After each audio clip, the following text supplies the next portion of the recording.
来继续来到新竹县前7街甲光明六路的路口这个工地，昨暝10点外又搁崩塌。这已经是这个工地第3届来崩塌了，而且离前一届才短2天。这届崩塌的地点位伫个工地内底，比之前迄2届搁较瓦近附近的徛家。居民听到隆隆叫的声，赶紧冲出去看，是气呱呱，痛骂讲，这是要叫人安怎困会安稳呢？刚才公布是我们刚告诉他说又塌了，他们才知道。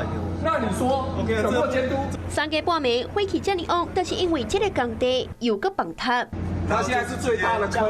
公务所边啊破一个大坑，地站敢若剩薄薄一片，下卡全部被挖空。新竹县前7街和光明6路的相车路口，这个建案工地，附近的居民早暗听到无对等声音，才发现入坑，都惊家己安全，迈出代志。这个建案为8月21日头一遍崩塌了后，10月15又搁发生第2摆，昨暗半暝搁再发生第3摆。虽然是伫工地范围以内，但过地点是愈来愈瓦近光明6路，引发着住户的烦恼。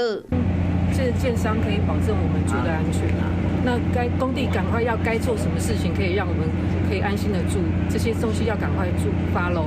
第一时间，公务处代理处长陈英洲赶来现场，指出关键7街和光明6路口边的 T2排水口水沟底已经有壁，但过厂商家己修复，并无通报新竹县政府甲台北市公所来换，但过修补的效果真歹，沙土是继续流入工地，造成地基流失。科长拜托让我用抢险计划把它做到水箱盖，那水箱盖完成，大概整个地下室就是稳定。前2摆崩塌，建商已经红发27万，这边搁再红发9万。现阶段我们不可能去谈复工的这个过程啊，所以未来就是要完成这些抢险完之后，要提复工的部分。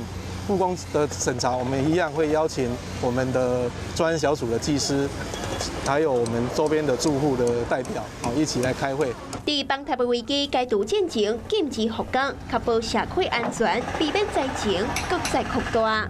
Hello， 我是林仙怡。想要抢先掌握最及时的新闻资讯吗？赶快订阅、按赞、开启小铃铛，锁定华视新闻 YouTube 频道。